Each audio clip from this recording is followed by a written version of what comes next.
Welcome to Now in the 90s, where we look at the game releases of 30 years ago. Today, this week, a cute shooter, robot blasting, and a mascot platformer. Hi, I'm your host Jared, and today is April 7th, 1993.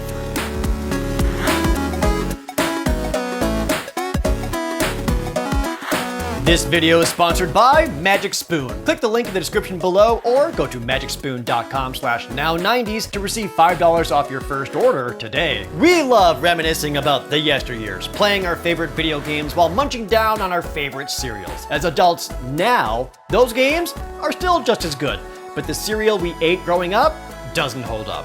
That's where Magic Spoon comes in. Magic Spoon is cereal reinvented, a simple cereal choice for mindful adults. Enjoy the flavor and taste that you remember eating, but without all the sugary overloads. Magic Spoon cereal is high in protein, has 0 grams of sugar, and has only 4 to 5 net grams of carbs per serving. It's also gluten-free, grain-free, and keto-friendly. When putting together your own variety box, you can choose from a multitude of flavors. Some of my personal favorites are cookies and cream, blueberry muffin, and fruity. Or you can do exactly what I did as a kid, where you take 2 boxes of your favorite flavors and combine them into a single bowl. Turns out, mixing the Magic Spoon cocoa and peanut butter flavors is pretty good. That's magicspoon.com/now90s. Get $5 off your first order and bring back your nostalgic Saturday mornings. And once again, thank you to Magic Spoon for sponsoring this video. Don't forget about the other console still on the market, released this week in April 1993, was Cotton Fantastic Night Dreams for the TurboGrafx CD. Cotton Fantastic Night Dreams is a side-scrolling shoot-'em-up. Play as the young witch Cotton, accompanied by her fairy friend Silk, as they try to get more of their favorite candy. Fly through stages blasting magic spells at every enemy in front of you, collecting power-ups allowing you to shoot even more powerful magic spells. A bit more unique is earning experience points as you play, as shown in the meter in the bottom left. This allows you to level up the different spells you use to increase their firepower. Cotton Fantastic Night Dreams began life in the arcades of Japan in 1991, and this is the port of the arcade game. It was made by Sega for the arcade,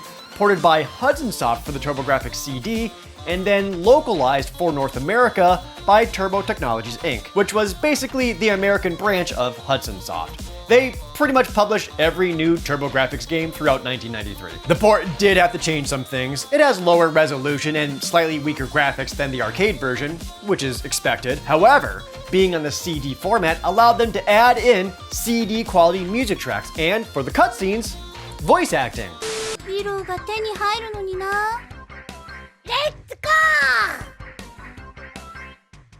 That voice acting was then removed for the North American release. More importantly, Cotton Fantastic Night Dreams is a key player in what many call the shoot-'em-up genre. Basically, any side-scrolling shoot-'em-up, but with cutesy characters, bright colors, and silly premises. So many others used spaceships and gross aliens. Arguably, the first shoot-'em-up was Fantasy Zone, but that was still a spaceship.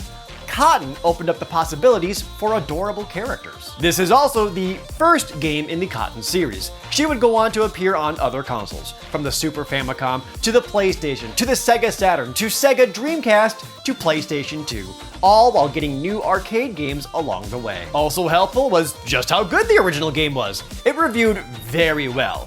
Game Fan magazine reviewed it with an average score of 80%, and Video Games and Computer Entertainment magazine reviewed it with a score of 90%. If you wanted to play Cotton Fantastic Night Dreams now, you can, sort of.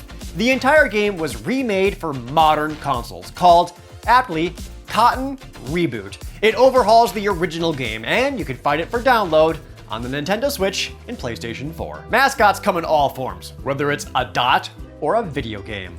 Also released in April 1993 for the Sega Genesis was Cool Spot. Cool Spot is a side-scrolling platformer where you play as the Cool Spot, run through a variety of levels, attack enemies with your fizzy bubble shot, and save your fellow Cool Spots from cages hidden at the end of the level. In order to release them though, you need to be cool enough. To do that, you have to collect so many red dots in every level, and at 100% cool, they can be rescued and the level finished. Between levels, you can play a mini game to earn more points where you hop around the inside of a 2-liter bottle of 7-Up. Cool Spot, to begin with, was the mascot for the American soda brand 7-Up. He first appeared in commercials in 1987 and was heavily used until 1997. Many other brands were making video games to promote their product at the time. Yo Noid for Domino's Pizza, Chester Cheetah Games for Cheetos, Even the Atari 2600 had the Kool-Aid Man, so it only made sense for 7-Up to make their own. This was not the first Cool Spot video game though. We already covered the first one released, Spot the Cool Adventure for the Nintendo Game Boy, which was released in 1992, and that was just a reskin of the McDonald's game MC Kids for the NES. Cool Spot for the Sega Genesis, though, was an all-original title with some effort put into it. It was developed by Virgin Games, who at the time was most known for making safe family games like Super Caesar's Palace, Monopoly, and Scrabble. Still, they had some real talent behind the game. It was programmed by David Perry, who at the time had worked on a lot of ports and conversions, the Genesis version of Disney's Aladdin, and eventually he would be the guy behind Earthworm Jim. Not only that, it had some really good music. Each track is an absolute bop that uses the Genesis hardware to its fullest.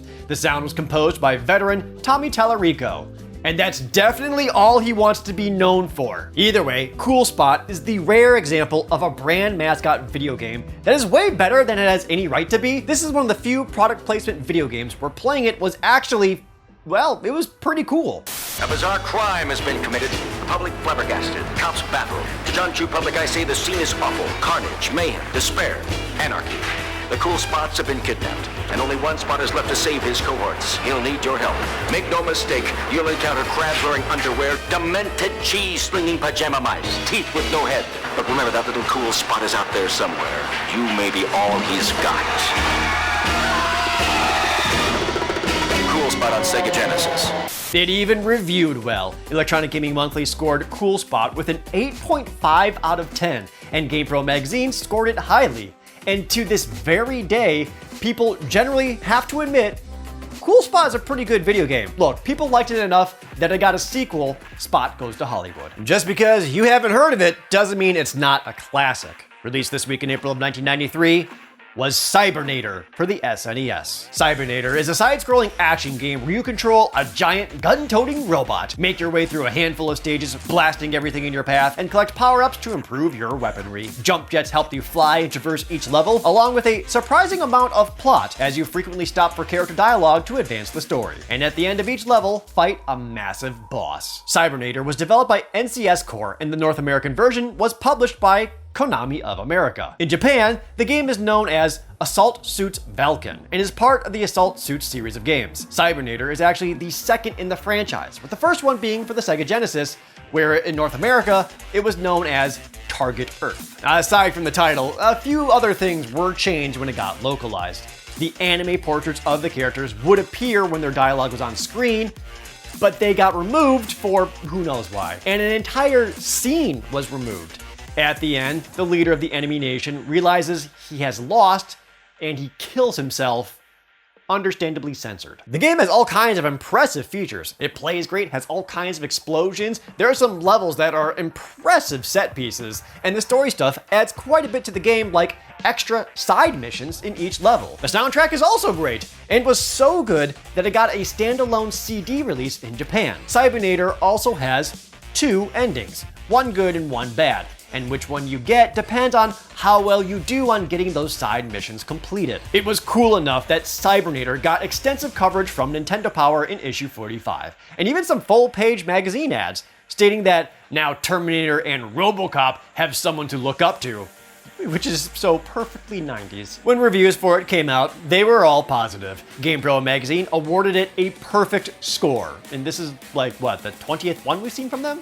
And Electronic Gaming Monthly gave it a solid 8 out of 10 all around, along with an Editor's Choice Gold Award. Cybernator, or Assault Suits Valken, got a full-fledged remake for the PlayStation 2 in Japan. And in February 2023, it was announced that Assault Suits Valken would be getting a re-release onto the Nintendo Switch, only this time with retranslated English text, the character portraits restored, and the censorship omitted. Basically, a restored version fixing all the changes that were present in Cybernator. And as for everything else this week, here's Editor Dylan. This week's sports game is Bases Loaded 4 on the NES. I didn't even know there was a Bases Loaded 3, but I did have the second one growing up. I haven't played it in decades, but it feels and looks like the same game to me. I don't know. Maybe it's the nostalgia talking, but I'm surprised to say this is still a good NES baseball game, not an April Fool's joke. Another surprising NES game this week was Lethal Weapon. Let me explain. I covered the SNES version a few months ago, or maybe it was the Genesis? Who cares? It was an abysmal action platformer. But the NES port looks completely different, and it plays more like a beat-em-up. Only on top of punching and kicking, you also shoot guns and throw grenades. It's still not great, nothing too new or interesting, but I'm just curious why it's so different from the ports on the superior consoles. I mean, even the Game Boy is based on this better version, which also came out this week, along with the new Chess Master, which is just chess. Moving on. Last April, we covered the first game in the Rushing Beat series, Rival Turf. Well, this week we get the much improved sequel, Brawl Brothers. The biggest difference between the two? Instead of heavily copying Final Fight, they heavily copied Streets of Rage. And it's much better for it. More fast-paced and fluid controls, more diverse characters and movesets. I mean, Streets of Rage 2 is still way better, but this is probably the best beat-em-up I've played this year. Which brings us a grand total of 8 games released on these 5 consoles this week in 1993. I wonder what this pie chart would look like if we only went 20 years ago instead of 30. Oh my god! This was not worth the effort. I'm never doing this again, but while we're here, some notables from 2003 this week would be Dragon Ball Z Ultimate Battle 22 on the PS1. It's one of the least enjoyable games in the franchise, but hands down the best game that debuted this week 20 years ago was Def Jam Vendetta, a wrestling game featuring DMX, Ludacris, Method Man, and Nori. I mean, more. No, wait, Nori's in there too. It was way better than anyone expected it to be. Hang on, does this count as a sports game? I'm gonna say no, despite the EA Sports big logo on it. In fact, out of the 29 games here, only one was a conventional sports game. What? How is that even possible? Man, things were a lot less complicated a decade ago. Jared, bring us back to the 90s, please. Thanks as always, Dylan. This week's biggest value gainer is Cotton Fantastic Night Dreams. It released with an MSRP of $59.95. And now, the disc alone is currently worth $356. And with the case and manual, it goes up to $645. It's in the top 10 most valuable TurboGrafx CD games. Cool Spot forgot to put the cap back on and went flat. It came out costing $54.95, and now the game cartridge is only $12. With the case and manual, it's still only $22. Despite having all the makings of a hidden gem, Cybernator isn't too valuable. The game alone can be found for about $32, but a complete one is worth a decent $110. And that's it for today. Next week, Yoshi's franchise gets another one, a good movie tie-in game, and one of the rarest NES games that stars a nightmare. I'm your host, Jared, and this was Now in the 90s. Thank you so much for watching Now in the 90s. I want to thank some new patrons this week, like Glenn Perozzi, A. Vicentala, and Tommy. Please like the video and leave a comment down below, and subscribe if you aren't already. And if you already are a subscriber, thank you so much for watching this show every single Friday.